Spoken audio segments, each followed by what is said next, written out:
Welcome back to the channel. Today we are exploring the World War II Museum here in New Orleans. Come tag along with us while we try to highlight some of the features of the museum. I doubt we're going to be able to see everything, but we're going to do our best. Yeah. And we're going to take you guys with us. Yeah, so come take a look at some cool stuff.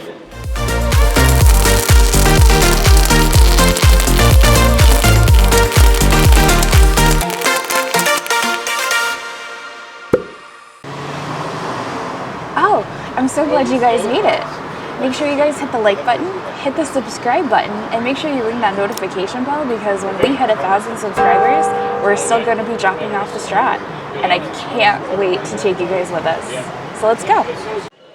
The National World War II Museum tells the story of the American experience in, and I quote, the war that changed the world, why it was fought, how it was won, and what it means today, so that all generations will understand the price of freedom and be inspired by what they learn. The museum used to be known as the National D-Day Museum, and it opened up in June of 2000. Once you pay for your ticket, your first stop is the Union Pacific, which you take to establish what character or person you'll be following throughout World War II. They give you little RFID cards so that you can follow that person throughout the war.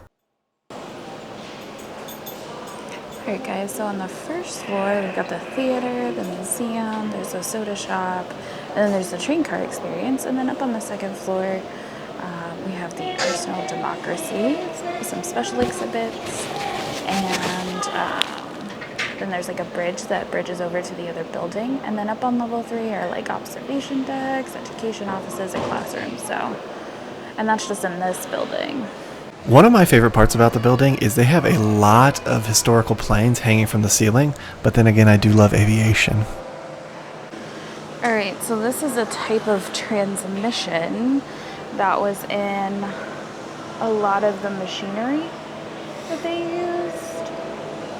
Looks like it was in the ships, it was in an artillery tractor. Nacia got to follow Benjamin Davis, which his full name is Benjamin O. Davis Jr. He actually ends up becoming a 4-star general under Bill Clinton, but in World War II he was actually in the first training party for the Tuskegee Airmen, which was a unit, special unit for fighter pilots. This is the first video that played once we exited the train, giving you a little bit of background on Mr. Benjamin Davis. It does have sound, but it was really hard to hear there, and it was supposed to have like an audio mic that you could put up to your ear, but due to COVID, they've removed the audio mic, so it was really hard to hear. Alright, so here's a little display that's kind of showing you the different amount of people that were enlisted between Japan, United States, and Germany. One soldier represents 3,000 servicemen. It's a lot.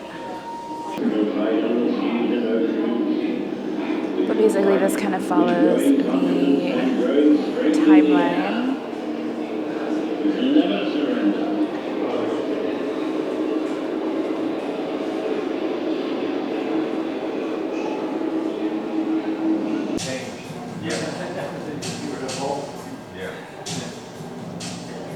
There's some U.S., I guess you could call it propaganda, maybe?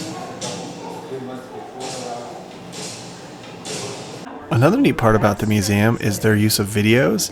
It's interesting because I think the population that the museum kind of focuses on isn't as technology literate as some other museums would be. So technology was there, it just wasn't used as much, but there are a lot of videos to watch.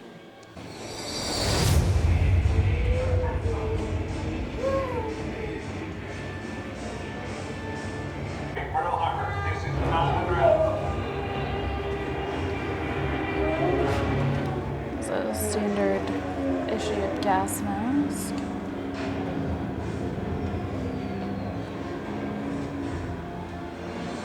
And this was a fragment of the Uss Arizona.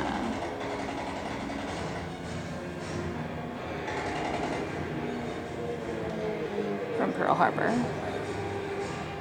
And this dollar bill right here says, following the aerial attack, there was a widespread fear of Japanese ground invasion and occupation of the Hawaiian Islands.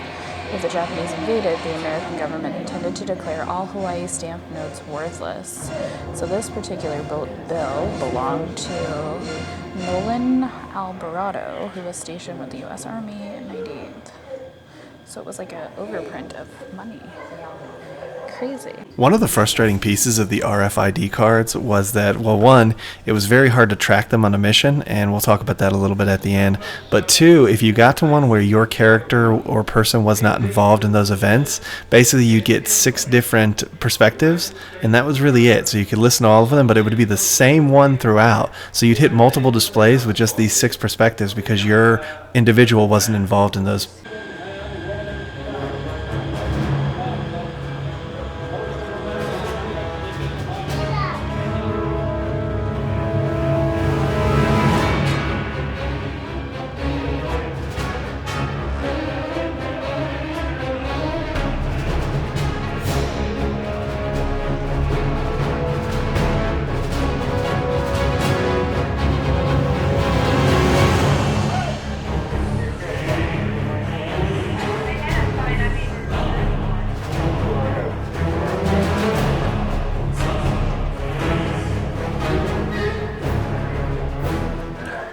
So now we're gonna step into a 1940s, 1950s style house.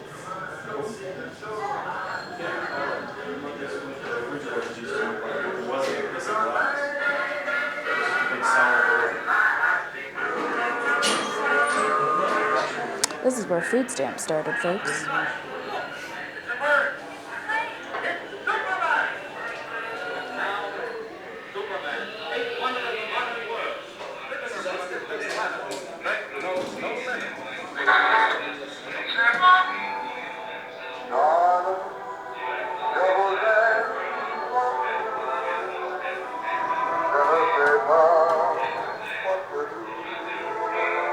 That's cool.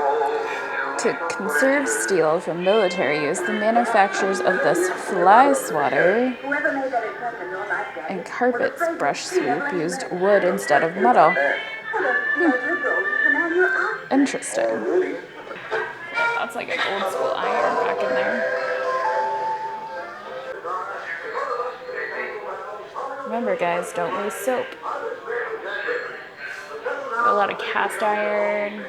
This was back like when you would buy appliances and things would last. Can't do that now. Every month, households received a limited number of ration stamps, and Americans purchased processed food with blue stamps and meat, fish, and dairy products with red stamps. To enable consumers to use every last ration point, retailers used tokens to make exchange. Interesting. It's like some cookbooks that you could use to help figure out what you were going to cook with your rations.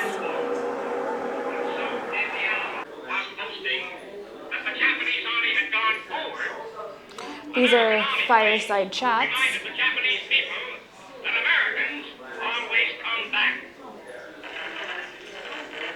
And there are new and sinister clouds on the labor horizon again too. The New York State plans to remove the Form A. Very interesting. Here we go with the internment camps.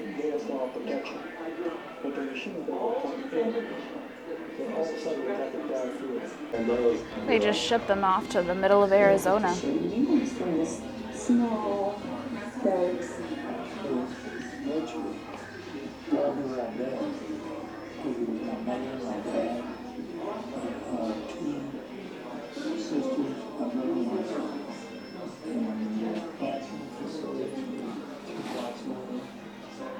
Despite the machine guns and cramped living conditions, the internees were determined to maintain a sense of community, especially for their children. I think World War II was like one of the first wars that women actually fought in.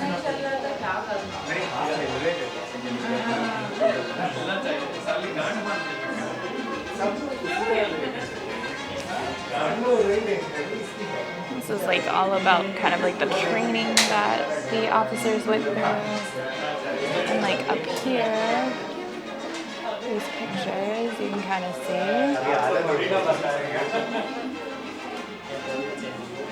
a little bit of like what they did.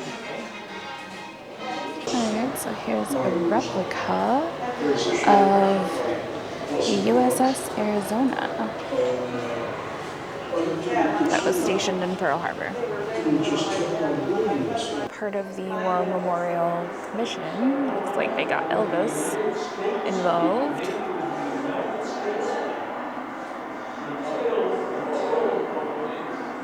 Doesn't say how much it was, but all proceeds went to the memorial. What does it say there? It raised $54,000. It doesn't say how much each ticket was. Okay. Here's the bridge that connects the first building to the second main building. Looks like they're doing some construction out here. Probably building a new exhibit. Not sure what it is, but it is. Performing work monotonous and grueling. Got some training manuals, as well as how to abandon ship. The enemy knows that the merchant These are cool. Marine is The Allies' Starfinders. last line in Europe, causing the Germans to send That's out cool. their U-boats with a vengeance. Just crazy. These silent killers prowl just below the surface.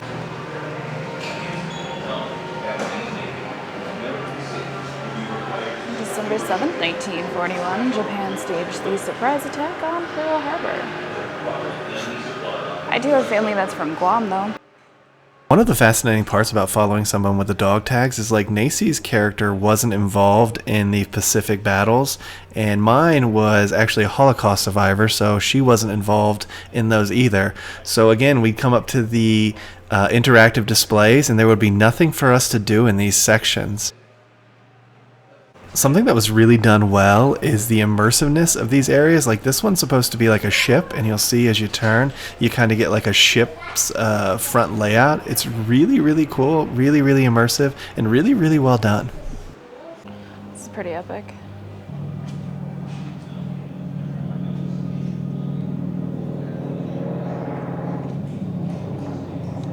This is cool.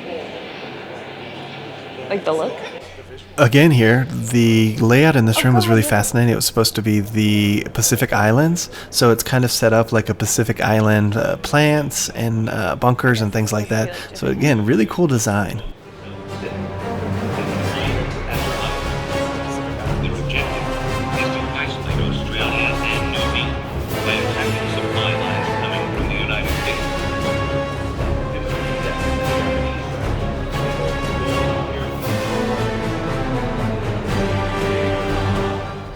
It's a anti-tank gun. In case you were curious.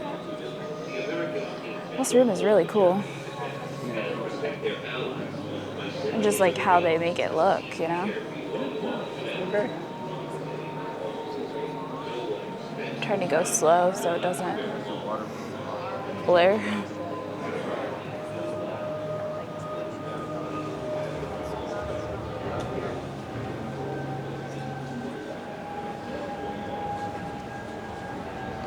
Japanese rushed reinforcements to the canal.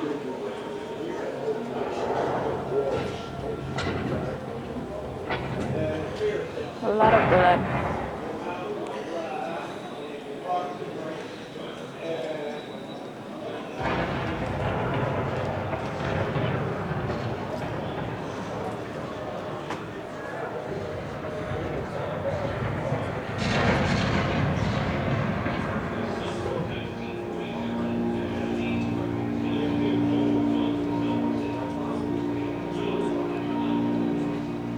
Alright, well, as a nurse myself, For these young Americans, the islands can feel as alien and it's kind primitive of as a interesting to distant see planet. like some of the There are medical no roads, stuff no from shelter, back in the day. no amenities that one normally associates with basic living.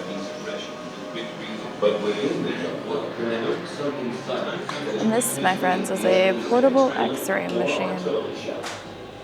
How far we've come.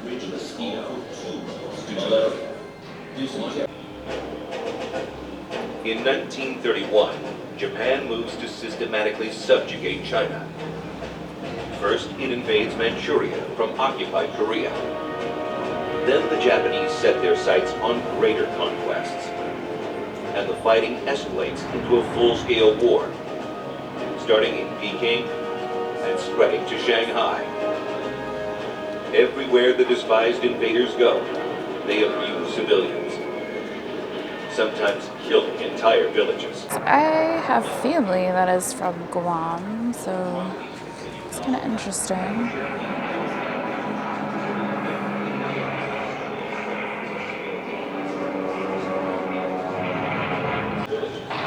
Some more uniforms.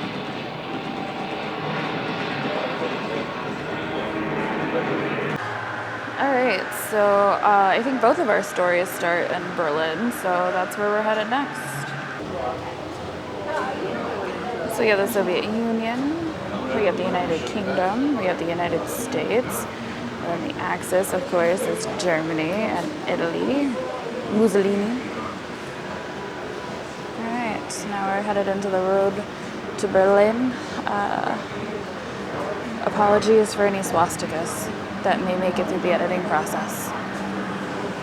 It's history, folks. It existed. We can't pretend like it didn't.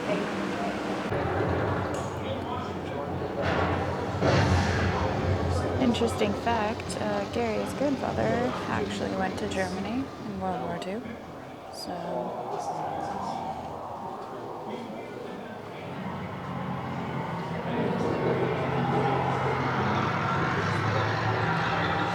North Africa.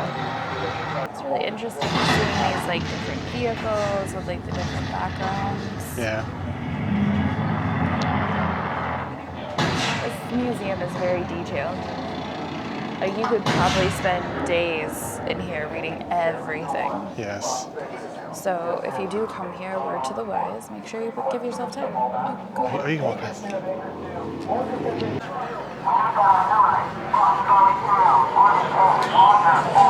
another interesting room.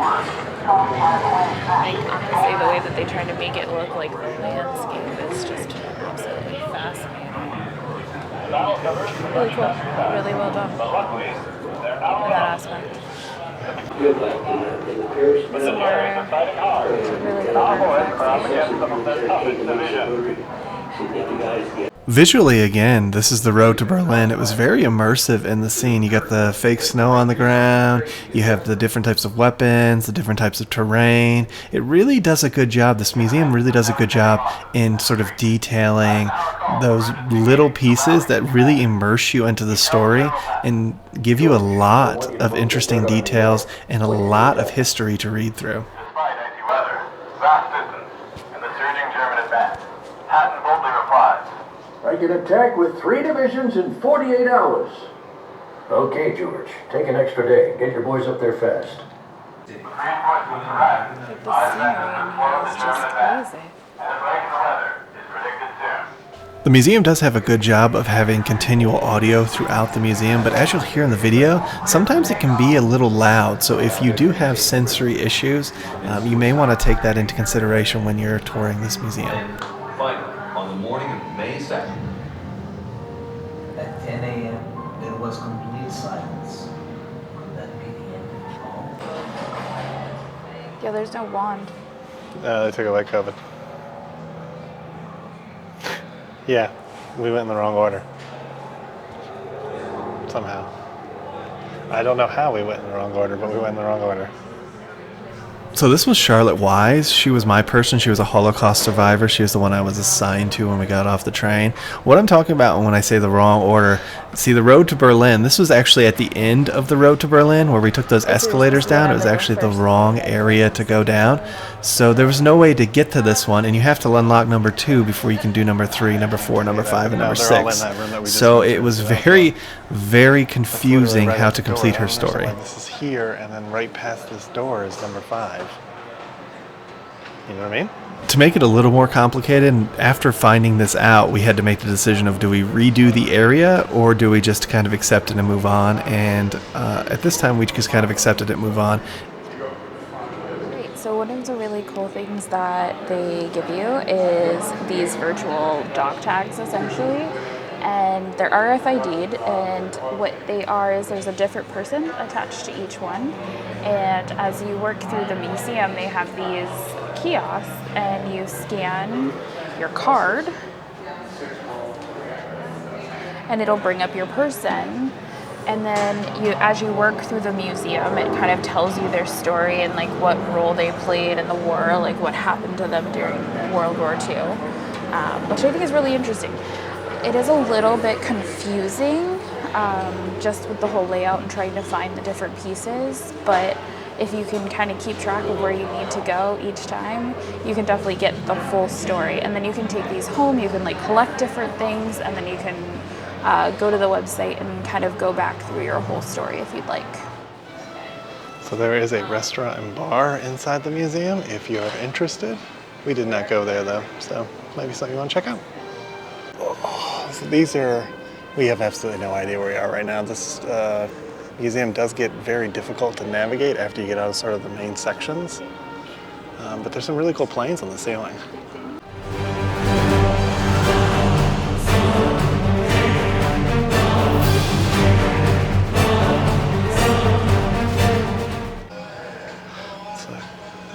I feel like the people that were in them had to be really small. Right, for sure. Look at The gunner station? yeah. All right, let us know in the comments below. Do you know who this is portraying? Let us know. A representation of them planning a military strike. This guy doesn't look very happy. He's kind of solemnly in prayer, I guess. The other guy seems to be checking his watch. I don't know. Maybe he's got to dance with Peggy Carter. It's called Lest We Forget. Pretty cool detail in these statues. It's an aviation cadet class.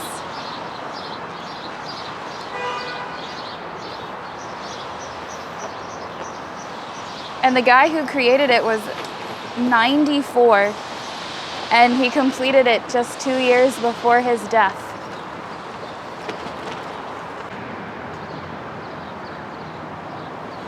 All right, so that's gonna wrap up our World War II Day Museum.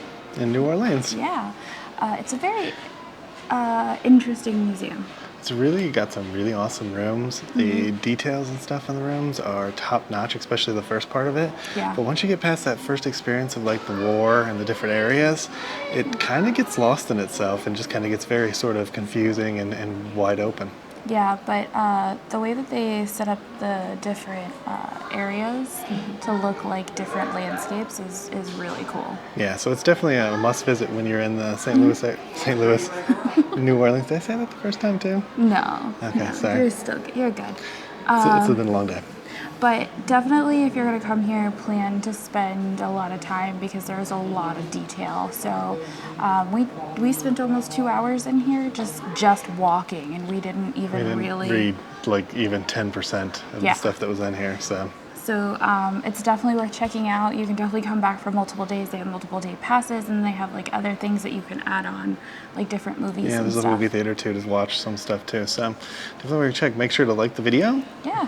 Subscribe to the channel, and ring that notification bell if you want to be notified of more travel videos that we're doing. Yeah, and we'll see you guys in the next adventure. Yeah, we'll see you on the next one. Bye. Bye.